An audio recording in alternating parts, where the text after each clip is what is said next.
This is Mark L. White, and we are here for Health Hacks. And today we are proud to have Dr. Michael Bedecs with us. And Dr. Bedecs is, you're up in Maine right now. I am in Maine at the moment. So you have a practice in Maine and you have another age management practice in Florida. So you get the best of both weathers.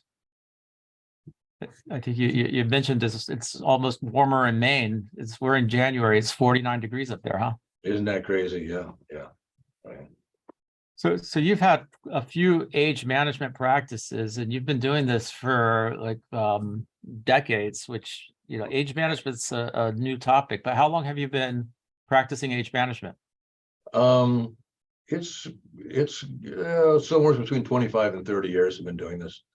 I started well before it even had a name. It's interesting that age management is really sort of a accumulation of when performance enhancement cross wires with conventional medicine, and we've known for a long time that we can make people bigger, faster, and stronger. But the question came, could we use that same information and medical technology to improve quality of life and to adjust for all those aging issues that come along, which really are a part of what age management's about.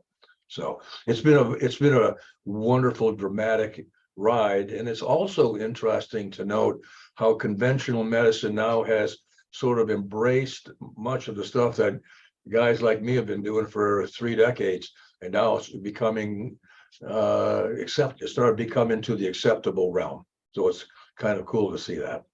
The truth. Yeah, 25, 30 years ago, conventional medicine, I guess they kind of turned their back on what you guys were doing.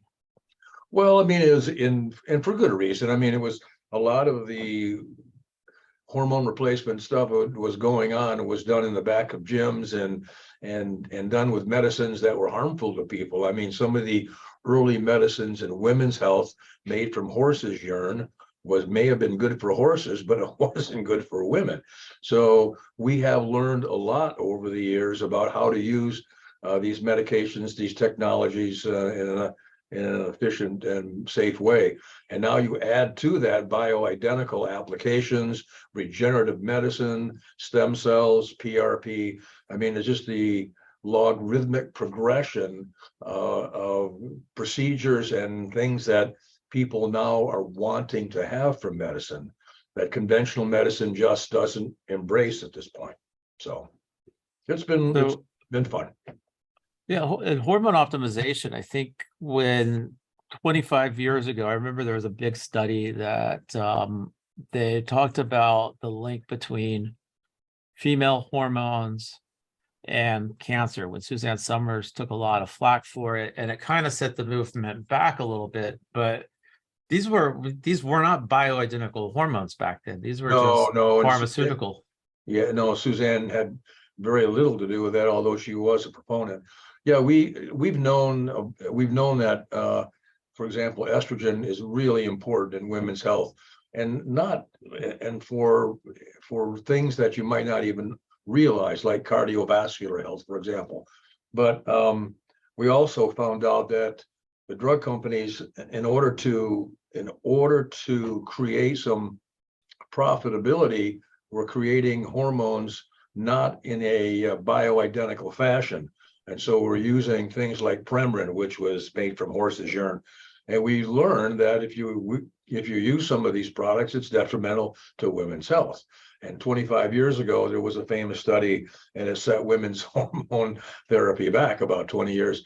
But since then, we've come to know that when you use a exact replica of what God gave us in the very beginning, and then slowly took away, most of those concerns go away. In fact, now what we have are positive influences of hormone replacement.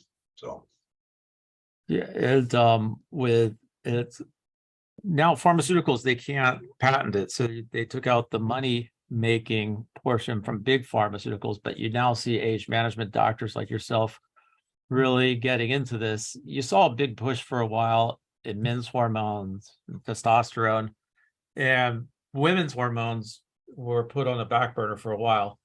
What have you seen most with women's hormones that you see this starting to take hold again? Well, I mean, and it's interesting because I think one of the things that we were talking about earlier, and maybe we should talk a little bit about, is the influence of women's hormones and how it's affected women's sexual wellness. It's kind of an interesting topic in itself. We've had men coming to us for decades asking about ways to improve libido and sexual function, and it's almost an expected part of the aging conversation. And in fact, we've had great success in our male clients, but 50% of our clients are women. And unfortunately, at least in our experience, women haven't been quite as open or forthcoming with their sexual health concerns. And part of that is around hormone replacement therapy. And it's interesting because despite that, the data around women's sexual wellness is kind of interesting. We know that somewhere around 10% of women, for example, have never achieved orgasm. About 59% of women it's fake orgasms, according to data. And 81.6% of women don't orgasm from intercourse alone. And so with these statistics, which you can find on places like, I think, pleasurebetter.com, you'd think women would be talking to their doctors about this every day. But just like they were talking about a different body function. I mean, if this was the walking or eating, a woman wouldn't hesitate to talk about her doctor about it. But when it comes to sexual wellness, it's something that seems to not create the kind of opportunity to have a conversation that's healthy for women to have. So, and I think the interesting thing, to quote a New York Times article, is most physicians don't ask questions and don't know what to do if there is a problem around women's sexual health and sexual wellness. So. Well, why do you think women don't put such a emphasis on it? You see them talking about the looks, like women are talking about breast augmentation, the face, but when it comes down to like better orgasms, you don't hear women really, or at least not that I see. You don't hear women saying that this is a big deal for them. How big of a deal is this when you actually ask the right questions? Well, there you go. And what we at least in our clinical environment, we make it a point to start bringing that kind of conversation up and allowing that conversation to occur if someone wants to go that way. Because the good news is that somewhere between 80 and 90% of women who've never had orgasm are able to have orgasm after clinical treatment, so that there's help there if someone wants to ask. And according to our female providers and the women we treat, women of all ages are starting to feel now more comfortable about intimacy and sexual health services. Women are realizing that the lack of sexual pleasure isn't something to hide or to be embarrassed about. That actually, I mean, sexuality is an important part of health and wellness, and is really something to celebrate and to improve. So I wonder how much of this is due to like just a woman having a bad partner who. Well, you've got a good point there, and I think that I think we should talk a little bit about the components of that, because you ask, what is the value? First of all, what is the value in improving women's sexual health? I mean, beyond the obvious pleasure benefits, there's for example, a pretty intriguing article in the National Library of Medicine that says sex can actually make women happier. And I've got a little quote here. I think it's interesting. Let me find this. Based on results of large-scale survey studies, there is evidence of an association between sexual activity and satisfaction on the one hand, and aspects of emotional well-being, partner satisfaction, and overall quality of life. I mean, women with more active and satisfying sexual relationships report consistently higher ratings of emotional and relationship satisfaction. This, along with heightened sense of well-being, really contributes to improved health and other positive incomes. It does everything. On top of that, we know that women who are having better sexual experience, there's a stress relief and feelings of friendship and happiness. Sex lowers blood pressure. Sex can help in better sleep, the immune system, strengthening pelvic floor with pelvic floor dysfunctions, strengthening relationships, and after all, burn calories. It is a form of exercise on some level. So, I have a great quote: "Happy wife, happy life." so your question was interesting. What does it take really for a woman to have an acceptable sexual experience? And right off the bat, we have to understand that women are clearly more complicated than men. First of all, they're smarter, they listen better, and they ask better questions, and they have, frankly, they have more moving parts. So I think there are a few things to note, but in order for it to work, you have to have sort of what we'd call a more or less a holistic approach, because there's multiple factors involved in why women may not have an acceptable sexual process. So, and here's my list, if I can give it to you. Number one is an acceptable relationship. I mean, according to an article in American Psychology, women who had relationships for more than 6 months are 6 months more likely to have orgasms. So feeling comfortable in a relationship that is nourishing for someone. For men, it's not that as important. Men, it's the idea of relationships doesn't seem to be quite as necessary. But women, for example, women with first-time hookups apparently have very low levels of orgasm for that particular reason. So familiarity and a partner that's acceptable partner is important. After that, managing mental health concerns, depression, anxiety, low self-esteem, again, not as strong in a man, but for women, the idea of self-esteem and feeling good about themselves is important. And this would include body imaging and, for example, weight management. Mm-hmm. Women looking to better manage their weight and diet can have profound effects on overall health, heart, libido, and feelings of confidence. So that area of confidence is important for women to have to improve that, for improved sexual function.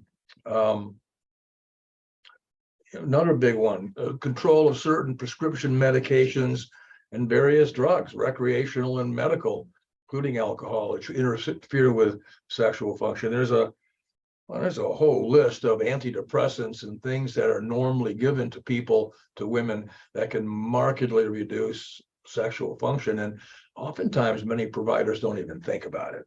They don't even think about it, what the effects could be when it comes to sexual activity. So, Well, what I'm hearing you say, though, is if a woman takes care of her health, if she invests in things that are going to make her have more energy, lose weight, or have the body image that she desires, just feeling desirable will help with libido and sex drive. absolutely. But from a medical standpoint, there are still some things that are important. For example, the wiring, I would say the nerve supply has to be intact. So people with diabetes, chronic back pain, certain neurological conditions like MS, these can be hindrances to sexual function as well. And sometimes they're not noticed, or doctors or providers don't recognize the relationship with that. Another one is blood flow and nerve innervation. And there are some wonderful treatments for this. For example, with blood flow and nerve innervation, is one of the treatments that we frequently use is called the FemiWave, which is a relatively newer procedure using low intensity sound waves to restore sensation and natural lubrication. So for example, So that's important, of blood flow and nerve. Well, I guess that gets to another question, because we started talking about hormones. How much, like, if we were going to take a clinical approach to helping a woman with libido, we mentioned just optimizing hormones. Now, if a woman is premenopausal versus postmenopausal, can you treat a woman with hormone optimization if she's premenopausal, if she's still menstruating? You know, it's funny you should ask that, because we've been doing this. We test hundreds and hundreds of men and women, and it's interesting that because it's for women, it's like men, it's about testosterone. And women's testosterone, amazingly enough, drops out sometimes at a very early age, well before even premenopausal symptoms. Not uncommon for us to see women in their late 20s and 30s with clinically low testosterone, not by blood. And as I tell everybody, say what you want to, the blood doesn't lie. So when we go about testing people, when we find low testosterone and it's associated with low libido, I mean, it's pretty simple to make, to connect those dots.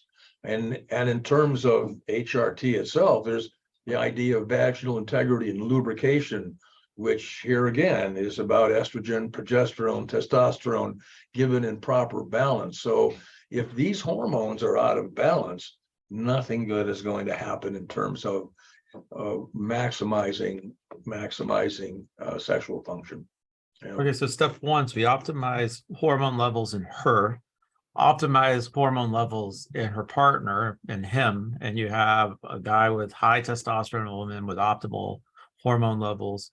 But there are other hormones that are out there too. I think you were mentioning. This episode is brought to you by Gainswave. If you're a guy who is not achieving optimal performance in the bedroom, and you've tried the pills and you've tried the shots, and you're looking for an all-natural way to boost blood flow in the penis, Gainswave is evidence-based and proven. Go to gainswave.com and find a provider near you. Well, oxytocin, we know of this empathetic drug where a woman has more empathy. It helps with a connection. How important are those other peptides when it comes to women's health? And those are important. But again, I want to be sure that, from my perspective, that the low-hanging fruit is to make sure somebody's well, that they aren't diabetic, they aren't having some kind of neurological condition, that the traditional hormones are in balance, including especially testosterone. And then there's a number of different things that we can use. Oxytocin, for example, is a hormone that's secreted at several times in life. For women, the main time it's secreted is at birth. It does two things. It causes the milk to be let down, and it causes mom and the baby to bond. It's a bonding hormone. And it's actually released at the time of orgasm in women as well. So oxytocin is one of those drugs that can be used sometimes efficiently and effectively. But once again, if the testosterone levels are low, then you got to fix the obvious one. Another one that we've had some success with is PT-141, released relatively new, release by the FDA for sexual function. That's been an interesting one for men and women, actually. So that works in libido for both men and women? PT-141? Yeah, in some cases, again, it's variable. It doesn't necessarily work for everybody, but when it works well, it really does work well. So that's another option.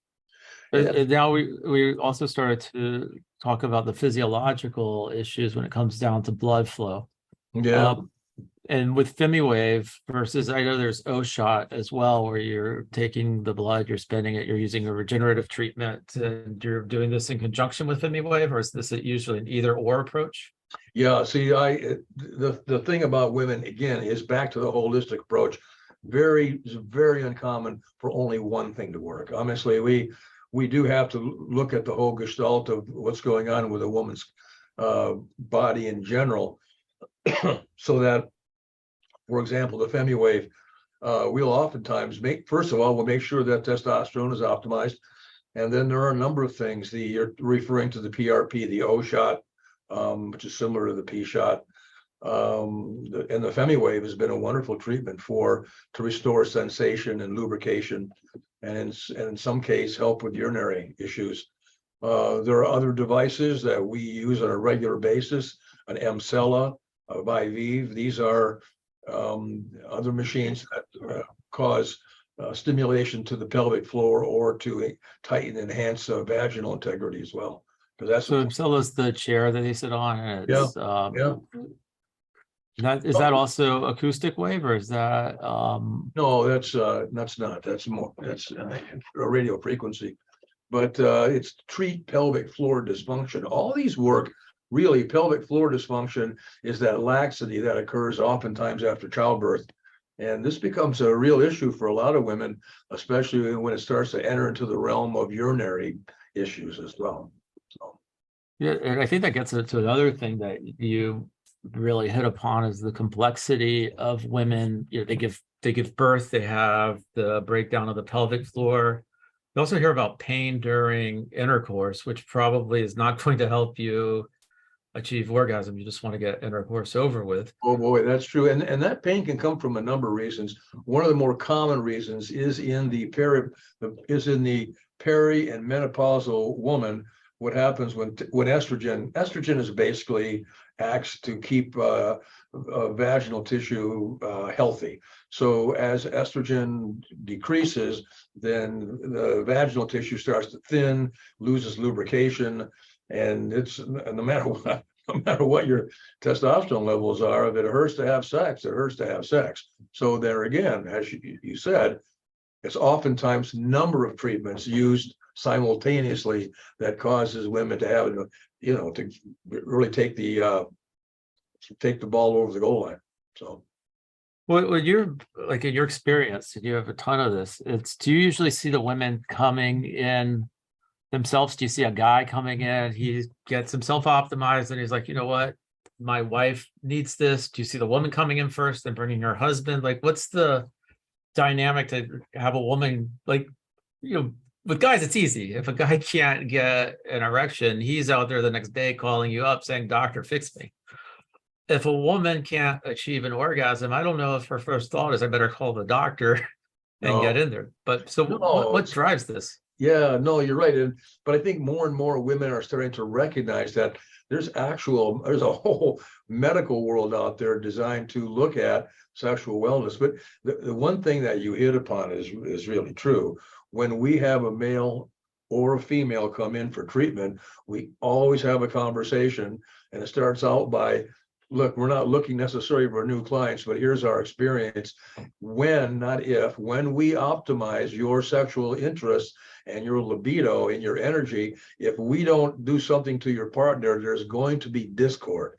And we see that on a regular basis. So we're inclined to at least initiate the conversation so that we can at least bring it up. Because at some point, it can really, as you mentioned, it can be an issue. That's probably more true with women than with men. A man could be in a bad relationship and still not have a problem having sex. A woman, I would think, if she's in a relationship she's not happy with, it's going to be much harder for her to even want to have libido. Oh, absolutely. And then there's a whole people blaming one another and so forth. But even for men, if we enter the men realm for a minute, men come in with low testosterone are usually unhappy, angry people. You think that men who's optimized testosterone have the anger issues. It's the ones with the low testosterone that have the anger issues. And I'll have the conversation. I'll say to them, I bet that your wife or your girlfriend does either she thinks you don't think she's pretty, or you're having an affair because you're not paying attention at home. And the guy will start to laugh. And the truth of the matter is it's right. It's that lowered libido makes a man feel less like a man. And the same thing for a woman. Exactly right. So. Do you get a lot of guys who come in there and you're doing GAINSWave on him and FemiWave on her?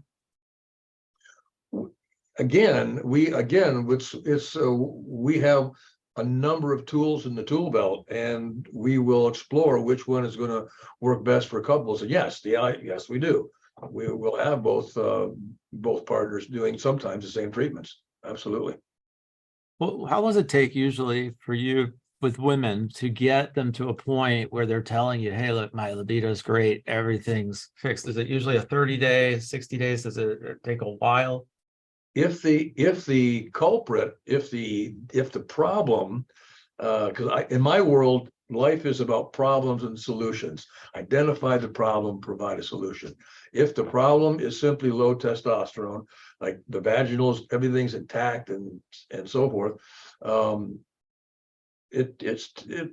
a woman with low testosterone or man, it takes somewhere about 6 to 8 weeks for the receptor sites to get saturated and to get to us levels where you're really starting to feel what it feels like.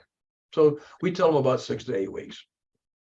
Well, what do you see as next on the horizon for women, or just in general for age management? We haven't even touched on stem cells, exosomes. Is that the next big thing, or is there something else out there that people should get excited about? I don't. There's so much we can do with the technology and with the medications that we have now. With that, most people, we haven't even explored that with most people. So what's new on the horizon? Just as you mentioned, stem cells, exosomes.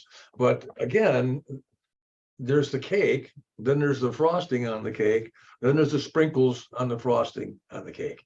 So the cake is really to make sure there's a medical integrity, that all those things we've been talking about, the hormones are balanced, and then on top of that is where we can start putting some frosting on the sprinkles on the frosting. So it sounds like the time is you bake the cake, you get the cake working. If they're happy with the cake, great. If you want some sprinkles, you can throw it on there.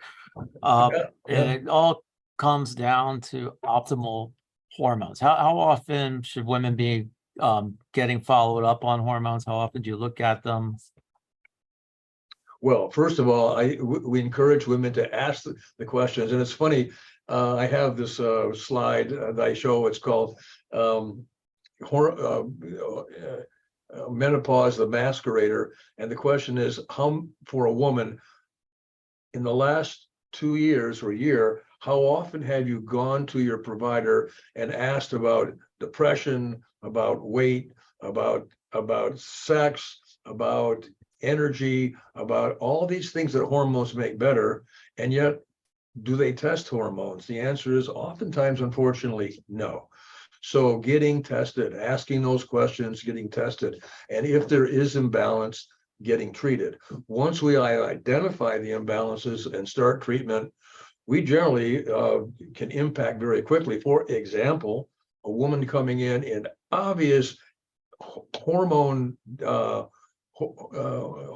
hell, which is the stages of menopause that not every woman gets, but the hot flashes, the night sweats, really miserable. In some cases, the hot flashes and night sweats are things we can knock out in 2 or 3 weeks. Very quickly. To take it to the next level of energy and libido sometimes takes a little bit longer, and that's really what women's looking for. Mostly women are looking for the energy and the libido and the fulfillment. Men, on the other hand, are a little more simple. It's usually sex, and then muscle, and then sex, and then sex. Did I mention sex? Yeah, and that's but that's wrapped up in a whole lot of other things too for males. I don't want to make it sound like males are that easy, because sometimes they are not. Now, are you able to treat patients via telehealth, or do they have to visit you in either your Maine or Florida location? Well, telehealth is an interesting concept, and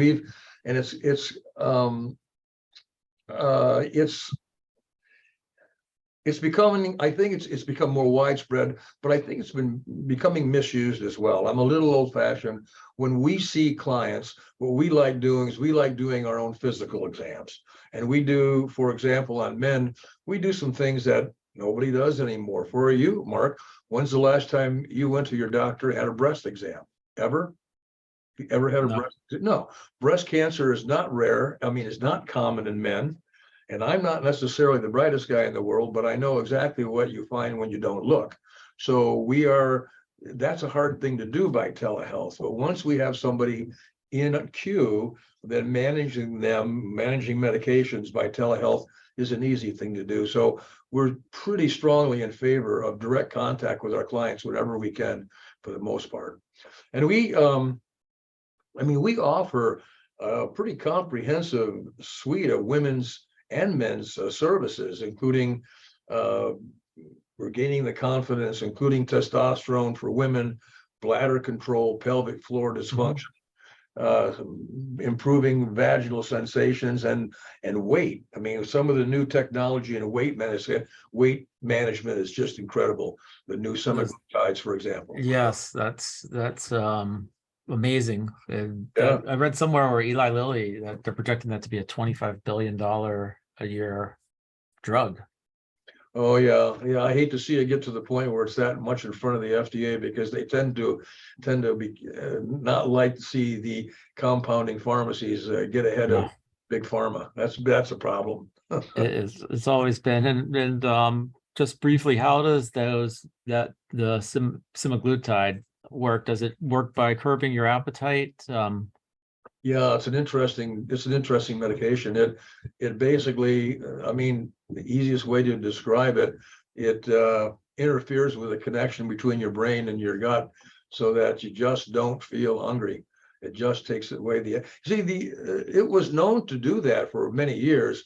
And when the drug was initially found, we knew that it was going to be good for diabetes, and we knew it was going to be good for weight loss, and now we know it's extremely good for reducing cardiovascular risk. But I mean, how many indications can a drug company come out with to get approved by the FDA? So they went through and got it approved for diabetes, and now it's being used for these other conditions that we've known about for some time, which is what's now been called the off-label use. But it's out there. So knowing how big pharma works, they're going to wait until their patent's about to expire, then come out with the next use and the next use, and just keep it going. Well, I mean, that's how we do hormones. Hormone replacement therapy is really based on the ability to get hormone treatment at a reasonably good cost, and one of the only ways we can do that really is by the wonderful use of compounding pharmacies, an industry that I hope stays alive and well forever.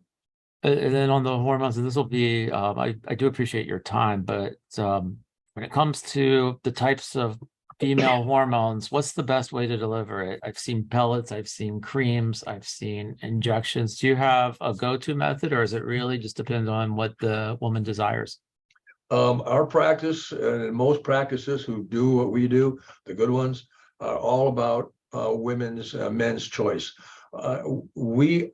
We stopped telling people what to do 20 years ago. Our job is to provide people the opportunity to make decisions and choice based on data. So there are any number of ways to skin the proverbial cat.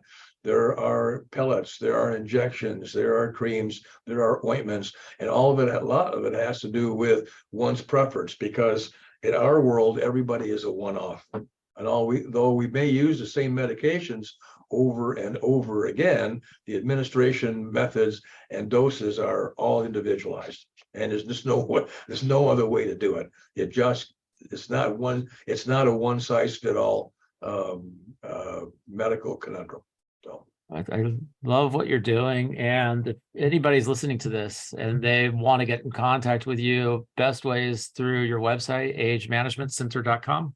Yeah, that's an easy way to do that. And what we do is, for those who are interested, is we offer what we call a free screening, which means an opportunity to meet with, either virtually or in person, with a provider, and start to see if there's something that we can impact on.